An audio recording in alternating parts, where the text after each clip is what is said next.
आज हम शुरू करने जा रहे हैं animal kingdom. It's a very easy phylum. R H. Whittaker के अनुसार जितने भी लिविंग ऑर्गेनिजम्स हैं उनको 5 किंगडम्स में बांटा गया है। पहली किंगडम है किंगडम मोनेरा, दूसरी है प्रोटिस्टा, तीसरी है फंजाई, चौथी है प्लांटी और पांचवी है एनिमलिया। मोनेरा जो है ये प्रोकैरियोट्स हैं और इनके पास कोई सेल ऑर्गेनेली नहीं होती है। बहुत ही सिंपल टाइप के ये जीव्स होते हैं, लिविंग ऑर्गेनिजम्स होते हैं जिनके पास सिर्फ और सिर्फ राइबोसोम होता है और ये यूनिसेलुलर होते हैं। जब दुनिया शुरू हुई थी तो सबसे पुराना सेल यही था, प्रोकैरियोट्स थे ये।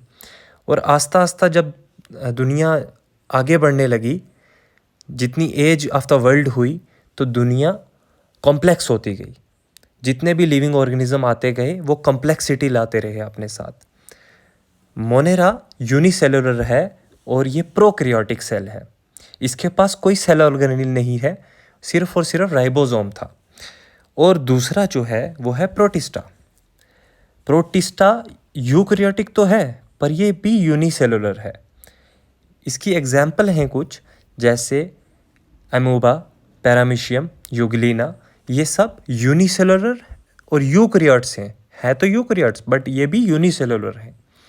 जो भी है सारा काम एक ही सेल के थ्रू होता है, प्रोटिस्टा का भी।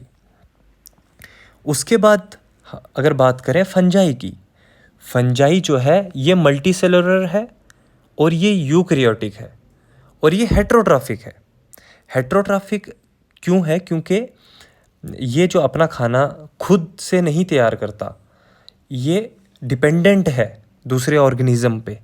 जैसे इसमें एग्जांपल है मशरूम की, ब्रेड मोल्ड की। ये सब जो हैं यूकैरियोटिक हैं, मल्टी सेलुलर हैं। और ये अपना ग्लूकोज जो अपना खाना है वो कैसे बनाते हैं? कोई भी बना बनाया ग्लूकोज जो बाहर इन्वायरमेंट में है उसको ये डायरेक्ट जाके उसको अपने अंदर इंजेस्ट कर लेते हैं। दूसरे भी किसी सेल से, किसी ऑर्गेनिज्म से ये अपना खाना तैयार करते हैं। प्लस ये सेप्रोफेटिक मोड ऑफ न्यूट्रिशन भी है इनमें। मतलब कि जो फंजाई हैं वो क्या करते हैं, इनके पास हाइफा होता है। हाइफा अपनी एंजाइम छोड़ता है, जैसे किसी ब्रेड पे अपनी एंजाइम छोड़ेंगे और वहीं पे बाहर ही, बॉडी के अंदर नहीं, बाहर ही डाइजेस्ट करेंगे। डाइजेस्ट करने के बाद और वहीं पे क्या करेंगे, डाइजेस्ट कर देंगे और सकअप कर लेंगे बॉडी में। है वियर्ड, लेकिन इनका मोड ऑफ न्यूट्रिशन यही रहता है। और दूसरा मोड ऑफ न्यूट्रिशन कुछ ऑर्गेनिज्म जो फंजाई के हैं वो ग्लूकोज बना बनाया अपने अंदर इंजेस्ट कर लेते हैं।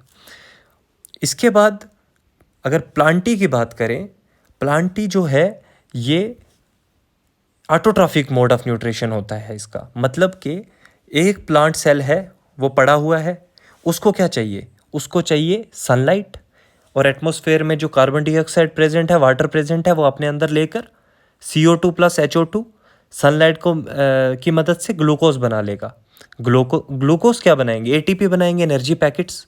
देखिए किसी भी लिविंग ऑर्गेनिज्म को अगर जिंदा रहना, जैसे मैं अभी ये लेक्चर दे रहा हूँ तो मैं कैसे दे रहा हूँ? मेरे अंदर ATP है जो एनर्जी पैकेट्स हैं, उसकी वजह से मैं एनर्जी में हूँ और इसी वजह से मैं ये लेक्चर दे पा रहा हूँ। तो ये क्या करते हैं, ये बाहर से इन्वायरमेंट से ही कार्बन डाइऑक्साइड का ले लेंगे, वाटर को ले लेंगे, सनलाइट की मदद से अपना ग्लूकोज तैयार कर।